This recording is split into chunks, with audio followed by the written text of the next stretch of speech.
Welcome to Sociology Vibes, where we simplify challenging ideas into easy to understand insights.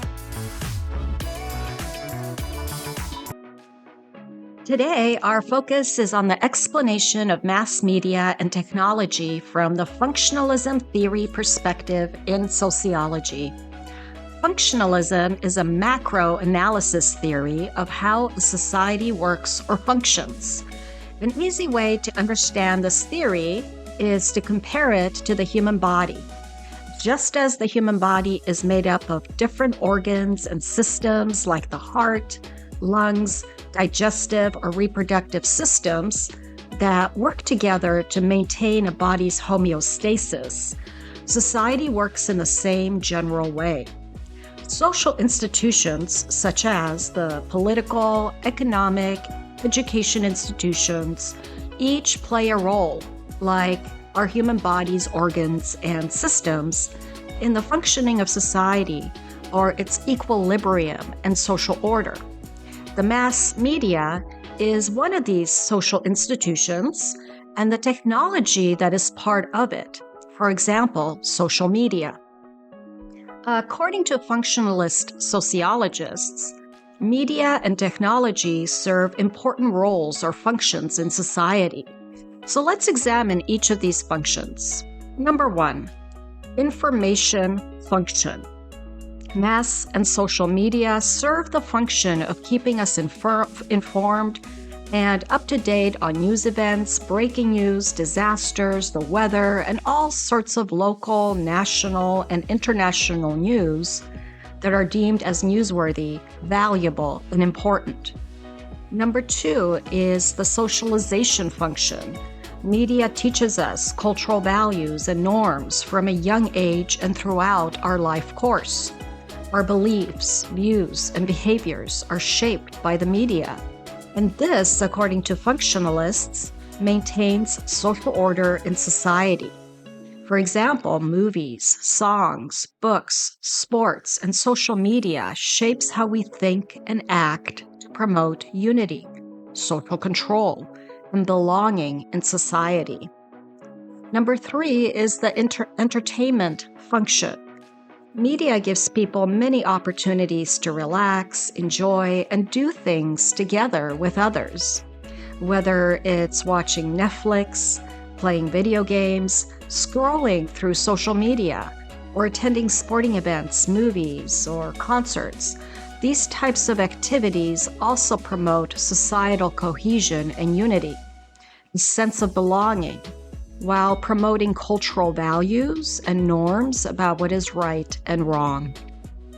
Number 4 is the social media communication function. Technologies related to social media and other communication tools such as AI, search engines, chat and Q&A websites, recommendation and ratings websites, these all serve additional functions of allowing people across society and the globe to interact in real time. These contribute to the social order of a society, including the interconnections with other social institutions, such as the economy, the government, or the political institutions that use these communication tools.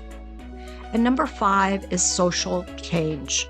And this function, the mass media contributes to societal changes.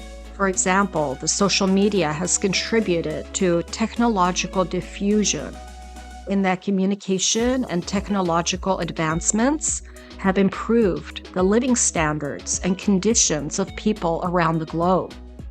Social movements like the Black Lives Matter, Me Too, Take a Knee, ASL Ice Bucket Challenges are just some of the hashtag movements that have been successful in promoting societal changes. Functionalists study the dysfunctions of the media and technology social institution. So it's not just about the functions. Dysfunctions disrupt the social order of society or its equilibrium. And some of these dysfunctions include the following. Number 1 is the narcotizing dysfunction. And this relates to the overwhelm that people feel due to the immense amount of information that we're constantly exposed to. And this overwhelm can lead to people shutting down and mindlessly consuming the information without much engagement.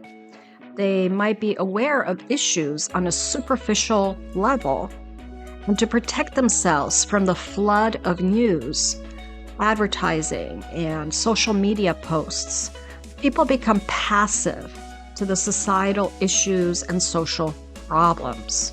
And that's called the narcotizing dysfunction. Now, the second dysfunction is due to the misinformation, disinformation, and fake news.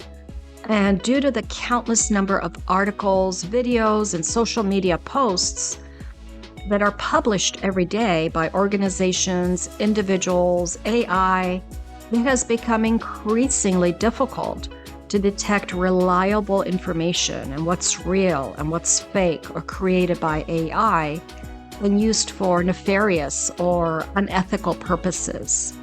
Disinformation campaigns by governments are used to sway public opinions, and this also leads to people losing trust in the mass media and social institutions such as the government, science, and education.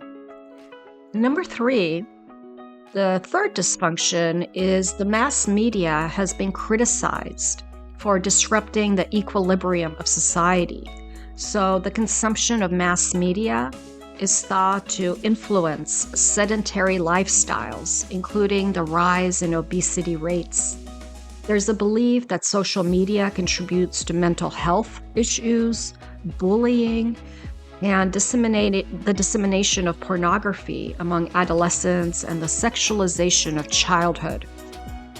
Video games are at times blamed for contributing to violence in society. Social media corporations come under scrutiny for the violation of privacy and copyright laws when corporations sell personal information about its users, and people post music and images without permission on social media websites. So technological diffusion can also contribute to the disappearance of indigenous cultures and local languages. Exploring both the functions and the dysfunctions of the media and social media technologies helps us to see that this social institution has a significant impact not only on our daily lives, but also the equilibrium of society. It motivates us to be more intentional about how we use media, including checking the reliability of the sources we depend on for our information. Now, while social media is often cited as contributing to mental health issues among young people, it also serves as a source of belonging and connection. We also become aware of the messages that we receive, that these messages both socialize us into the mainstream cultural values and the norms. And mass media also socially controls our views and behaviors. And from a functionalist perspective, this is functional because it maintains social cohesion and social integration among members of society. So the next time you watch a movie with a friend or family member, notice your shared reactions and feelings of connection that go beyond pure entertainment and enjoyment. And that makes sociology worth exploring further, don't you think? Thank you for watching. Be sure to comment below with your thoughts, questions, or any topics you'd like us to explore next. Let's keep the conversation going and our community growing. See you in the next Sociology Vibes video.